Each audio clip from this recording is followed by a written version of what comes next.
Bismillah ar-Rahman ar-Rahim. In the name of Allah, the most merciful, the most gracious. This is Ahmad Zahran speaking, and welcome to our lecture for today. And after we've finished the cranial arterial vessel journeys, today, in this historical lecture, we're going to have a look at the venous circulation and the venous drainage of the brain.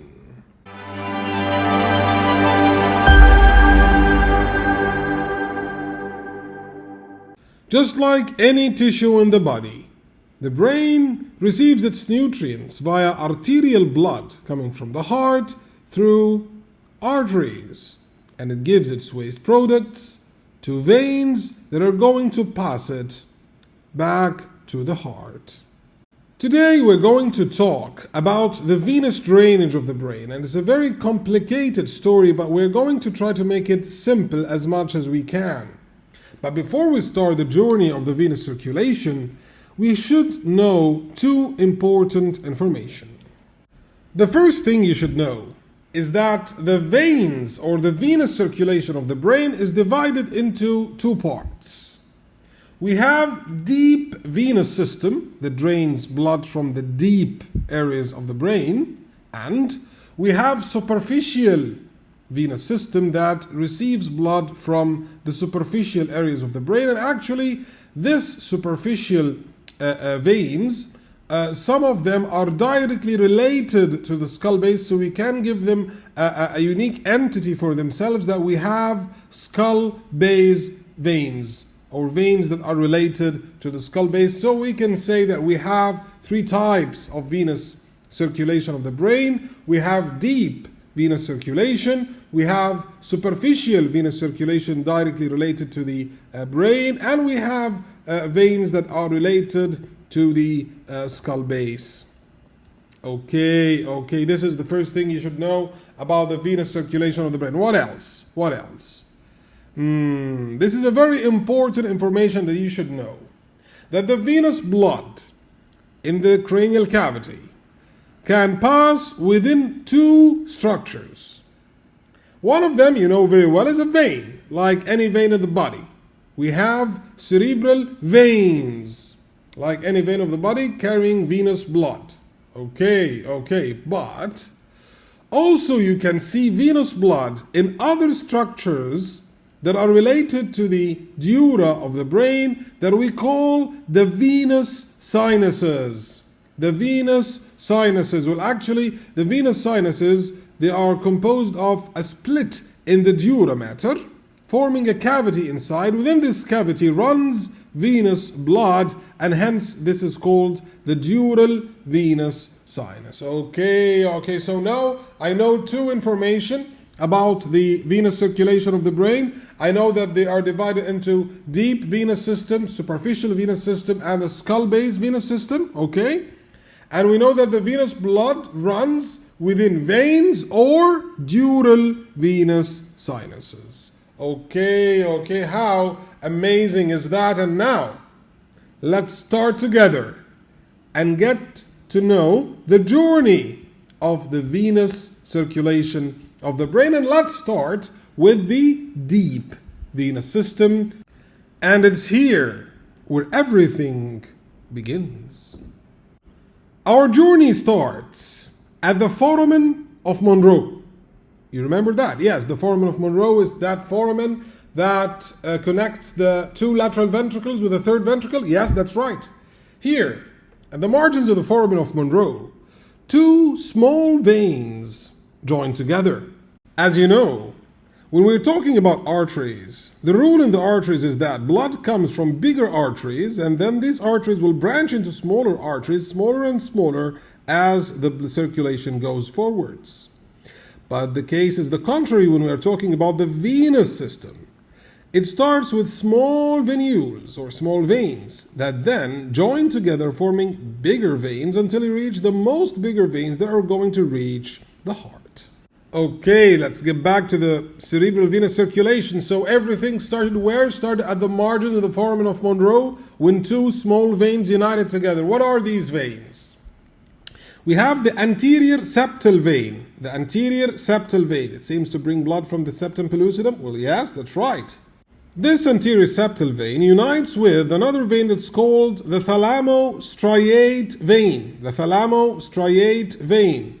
Okay, I guess this thalamostriate vein brings blood from the thalamus and the corpus striatum. Well, yes, exactly. Now you know anatomy very well. Okay, so we have here the union of the septal vein and the thalamostriate vein at the margins of the foramen of Monro. When these two veins unite together, they form another important vein which is called the internal cerebral vein. The internal cerebral vein. Okay, so we have two internal cerebral veins, one right and one left, formed by the right and left septal veins that united with the right and left thalamostriate veins, okay, at the foramen of Monro. And then this union led to the formation of another vein which is called the internal cerebral vein. We have two internal cerebral veins. Where are these two cerebral veins located? They are actually located at the roof of the third ventricle in the tela choroida. Yes, exactly, along with choroid plexus in here. Yes. And along with another artery that you know very well, that's called the medial posterior choroidal artery. Yes, okay, I know that very well. Okay, so here in the tela choroida, the internal cerebral vein joins the medial posterior choroidal artery along with the choroid plexus, and we know now that this internal cerebral vein was formed by the union of the septal vein with the thalamostriate vein at the foramen of Monro. The two internal cerebral veins, the right and left internal cerebral veins, they move backwards at the roof of the third ventricle, being within the tela choroida, along with the medial posterior choroidal artery and the choroid plexus, and they move backwards, the two internal cerebral veins, and then they unite together. The right and the left internal cerebral veins are going to unite together to form another important vein in here that is called the great cerebral vein. The great cerebral vein. And it was first mentioned by Elias Galenus, so it's called, after himself, the great cerebral vein of Galen. The great cerebral vein is formed by what? It's formed by the union of the two internal cerebral veins. Yes, at the roof of the third ventricle. Okay. And the internal cerebral veins are formed by what? They are formed by the union of the septal vein with the thalamostriate vein at the foramen of Monro. Yes, exactly. How amazing is that? How amazing is that? So, we have now the thalamostriate that unites with the septal vein, forming the internal cerebral vein, and we have two internal cerebral veins, the right and left internal cerebral veins, they unite together forming the great cerebral vein of Galen. The great cerebral vein of Galen is actually located in a very important place. It's located within the quadrigeminal cistern. As you can see here, the great cerebral vein of Galen is related superiorly to the splenium of the corpus callosum, and it's related inferiorly to the roof of the cerebellum, and it's related anteriorly to the posterior wall of the third ventricle and the upper part of the midbrain. This great cerebral vein of Galen receives two important tributaries. Okay, it receives a vein that's coming here from the cerebellum, bringing blood from the cerebellum. It's called the superior cerebellar vein. It gives blood to the, takes blood from the cerebellum and passes it to the great cerebral vein of Galen, the superior cerebellar vein. And it receives another important vein, which is considered one of the superficial veins of the brain actually.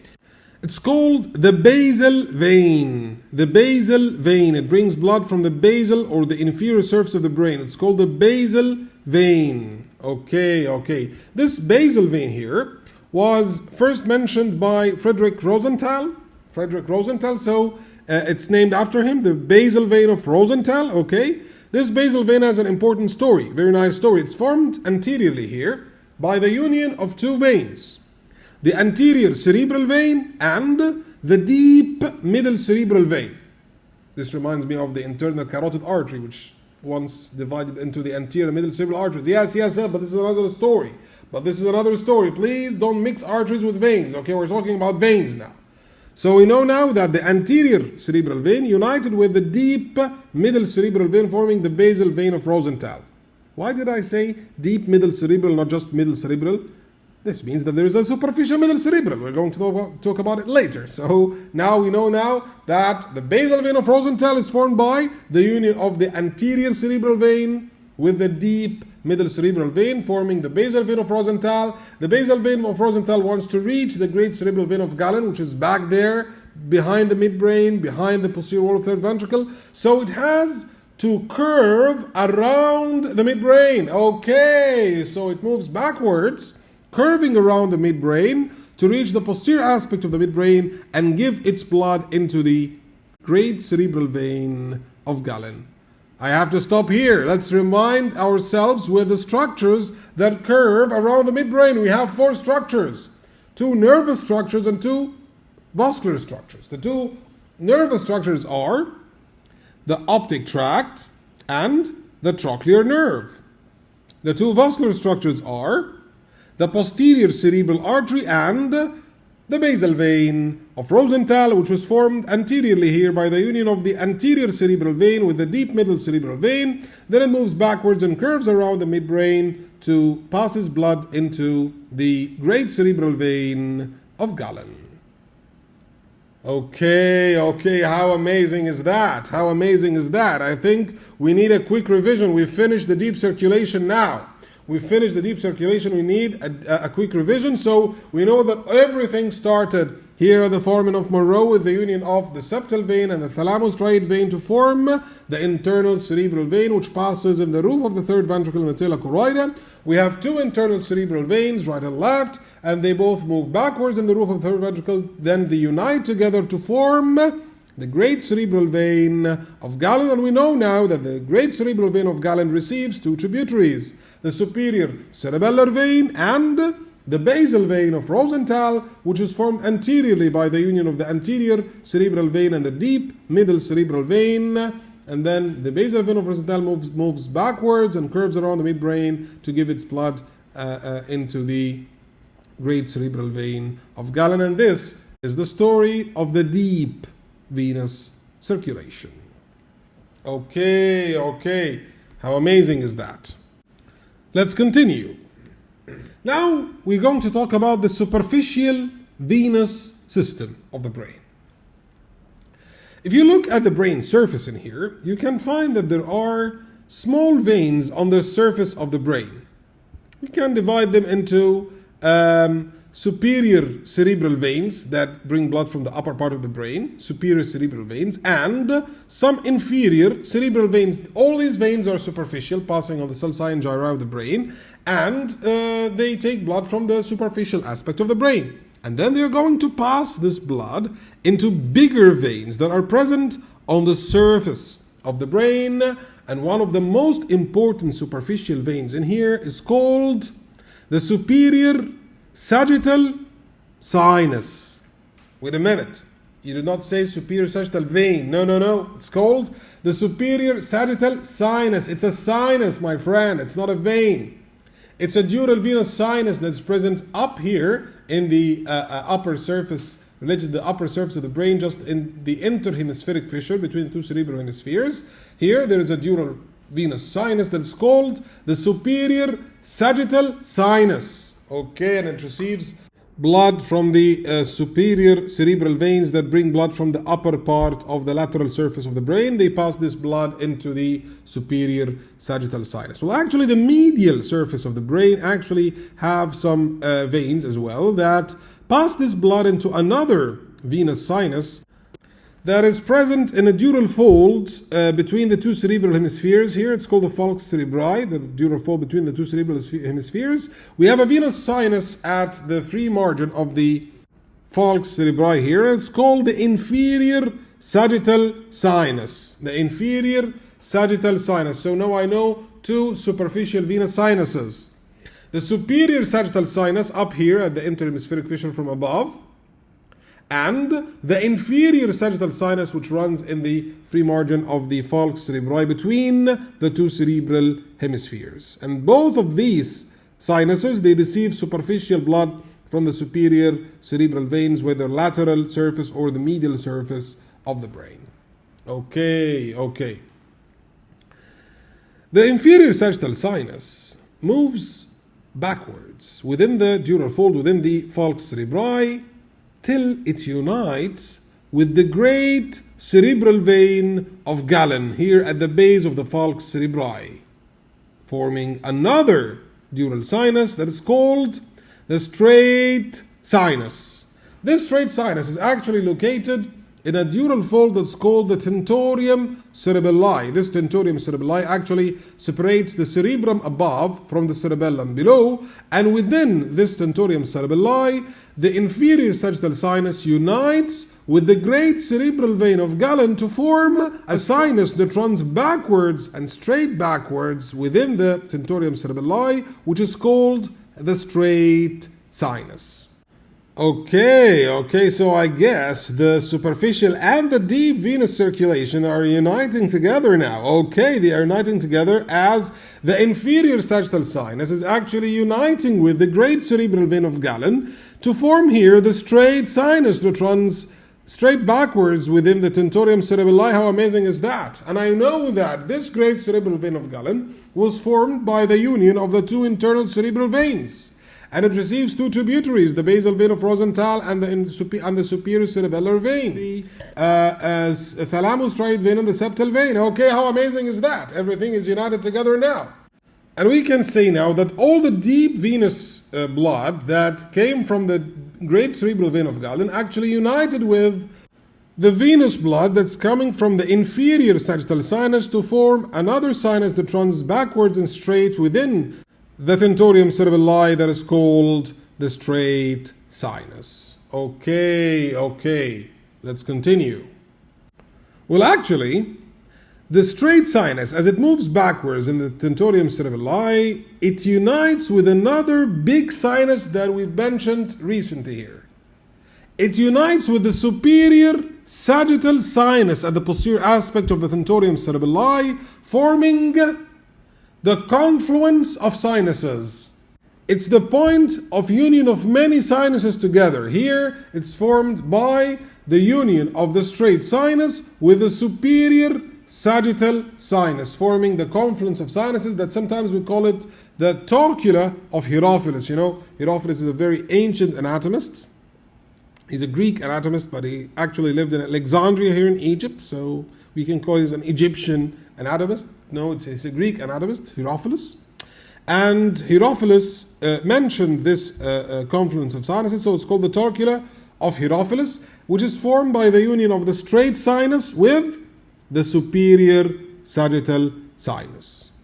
Okay, and then here I think we have most of the blood from the brain.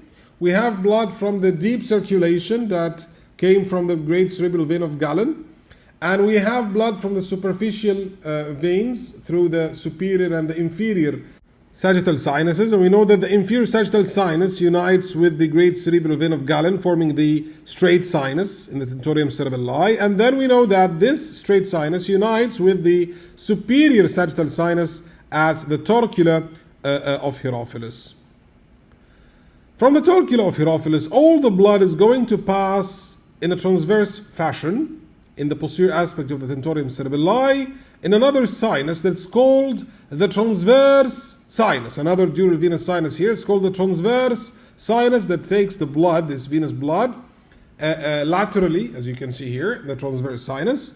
And now we have all the blood. We want to get out of this skull now. I have everything. So where exactly are we going to go? Where is the foramen that we're going to leave the skull from? We're going to actually leave the skull from the jugular foramen. Yes, here, the jugular foramen. So please, I have all the blood now in the transverse sinus, everything I have from the deep circulation and from the superficial circulation. Let's go to the jugular foramen to leave the cranial cavity now. Okay, but it's a bit below here. It's not in the area of the transverse sinus. So the blood in the transverse sinus passes to another sinus that has an S shape in its course to reach the jugular foramen. It's called the sigmoid sinus. The sigmoid sinus. So the blood in the transverse sinus passes to the sigmoid sinus, and this sigmoid sinus terminates at the jugular foramen and continues as the internal jugular vein. And this internal jugular vein takes all the blood from the sigmoid sinus and passes within the neck in the carotid sheath till it reaches the heart. How amazing is that? I think we know a lot now about the venous drainage of the brain. We know the deep circulation that started the foramen of Monroe with the union of the septal vein and the thalamus-striate vein, forming the internal cerebral vein that runs backwards in the roof of the third ventricle within the tela choroidea, and then the two internal cerebral veins unite together, forming the great cerebral vein of Galen here below the splenium of the corpus callosum. And we know that the great cerebral vein of Galen receives two tributaries: the basal vein of Rosenthal that brings blood from the basal part of the brain. It's formed by the union of the anterior cerebral vein and the deep middle cerebral vein, and it curves around the midbrain to reach the great cerebral vein of Galen. It also receives another tributary, which is the superior cerebellar vein.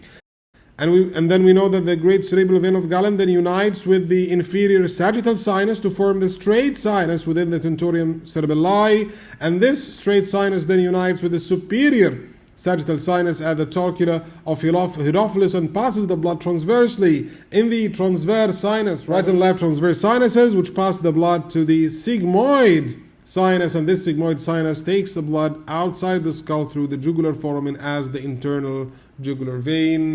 How amazing is that? If you look at this picture here, you can find that there are other veins or other superficial veins that we did not mention. We're about to mention them now. As you can see here, there is a vein, a superficial vein that's present at the Sylvian fissure here. It's called the superficial middle cerebral vein. And it's a vein now, it's not a sinus, okay? The superficial middle cerebral vein. I know the deep middle cerebral vein, which united with the anterior cerebral vein, forming the basal vein of Rosenthal. Yes, this is the superficial middle cerebral vein, and as you can see, it's related to the Sylvian fissure. But actually, this superficial middle cerebral vein is connected with the superior sagittal sinus and with the transverse sigmoid junction by two other veins. Okay. We have the superior anastomotic vein that joins the superficial middle cerebral with the superior sagittal sinus. It was first mentioned by Jean Trollard. Okay, so this vein is called the vein of Trollard. It's the superior anastomotic vein that joins the superficial middle cerebral with the superior sagittal sinus. Okay, and we have the inferior anastomotic vein, as you can see here. It joins the superficial middle cerebral vein with the transverse sigmoid junction. And this vein, the inferior anastomotic vein, is called the vein of Labbe. The vein of Labbe, according to Charles Labbe. He mentioned this vein, Charles Labbe. Well, actually, this picture is not the picture of Charles Labbe. It's the picture of his uncle, Léon Labbe, but I did not find a picture of Charles Labbe himself, so his uncle would make it for us for today. So we have two anastomotic veins that join the superficial middle cerebral vein with other superficial sinuses in here. We have the superior anastomotic vein that joins the superficial middle cerebral vein with the superior sagittal sinus. It's the vein of Trollard, the superior anastomotic vein. And we have the inferior anastomotic vein, or the vein of Labbe, which joins the superficial middle cerebral vein with the transverse sigmoid junction. How amazing is that? I guess I finished everything that's related to the superficial venous circulation. Okay. What else? What else do we have here? We have the venous circulation that is related to the skull base, that is directly in the skull base, and all these skull base venous circulation, they are actually sinuses. They are endural venous sinuses, or blood that's passing within a dural venous sinus. The most important skull base sinus above all is the cavernous sinus. It's a cave of blood that is present in the skull base, in the middle cranial fossa, on the sides of the sella turcica, on the sides of the pituitary gland here. It's called the cavernous sinus. We have two cavernous sinuses, one right and one left cavernous sinuses on the banks of the sella turcica, and this sinus here has many tributaries. Let's get to know them. From anterior, we have two tributaries. We have tributaries coming from the orbit. We have the superior and the inferior ophthalmic veins. The superior and the inferior ophthalmic veins, they pass their venous blood into the cavernous sinus. Okay. And we have another sinus here that passes in the wing of sphenoid, the lesser wing of sphenoid. It's called the sphenoparietal sinus, and it passes its blood actually to the cavernous sinus as well. So from anterior we have two tributaries, superior and inferior ophthalmic veins, and the sphenoparietal sinus. Okay. Laterally, it receives blood from the superficial middle cerebral veins. What? Yes, the superficial middle cerebral veins that we know now, it just made the superior and inferior anastomotic veins, the vein of Trollard and the vein of Labé. Yes, it brings blood here as well, and it passes the blood into the cavernous sinus as it reaches it from the sylvian fissure. The superficial middle cerebral vein is actually one of the tributaries of the cavernous sinus. Okay, so now we know from anterior we have the superior and inferior ophthalmic veins and the sphenoparietal sinus. Laterally, we have the superficial middle cerebral vein. Medially, the cavernous sinus is connected with the other cavernous sinus, the contralateral cavernous sinus, okay? And inferiorly, the cavernous sinus receives blood from a plexus of veins that's present in the pterygopalatine fossa. I think I've heard this name before, the pterygopalatine fossa. Oh yes, the pterygopalatine fossa is that fossa that has within it the pterygopalatine ganglion. Yes. That was hanging from the maxillary nerve. Yes, exactly. This is the pterygopalatine fossa. And within the pterygopalatine fossa there is a venous plexus, or a plexus of veins. It's called the pterygopalatine plexus, or the pterygoid plexus. This pterygoid plexus of veins passes the venous blood into the inferior ophthalmic vein, which takes this venous blood into the cavernous sinus. So it's one of the tributaries of the cavernous sinus, the pterygoid plexus of veins. Okay, how amazing is that? From below and backwards, we have another plexus of veins here that is lying on the clivus. It's called the basilar plexus of veins. It also passes the blood into the cavernous sinus. Okay, so we have many tributaries for the cavernous sinus. From anterior we have the superior and inferior ophthalmic veins and the sphenoparietal sinus.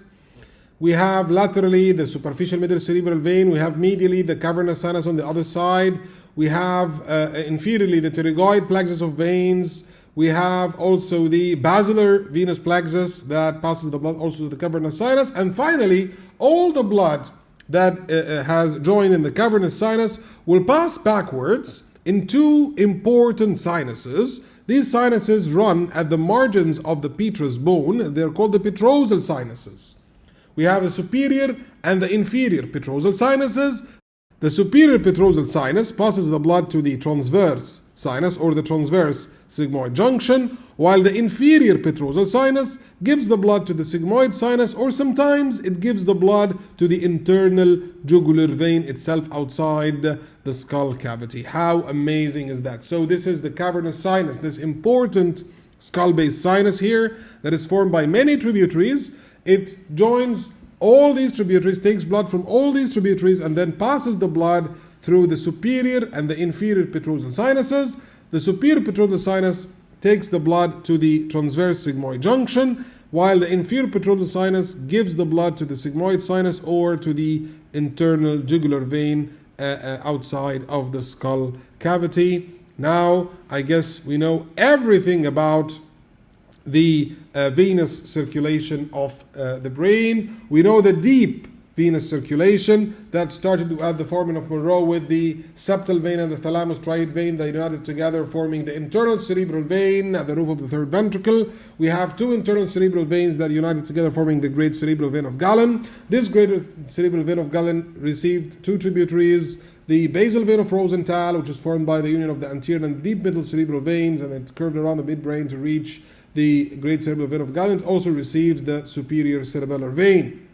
The great cerebral vein of Galen actually unites with the inferior sagittal sinus, forming the straight sinus, which runs backwards and straight in the tentorium cerebelli, before it unites with the superior sagittal sinus at the confluence of sinus, or the torcula of Herophilus, forming the right and the left transverse sinuses, which then passes the blood through the sigmoid sinus to get out of the skull through the jugular foramen as the internal jugular vein.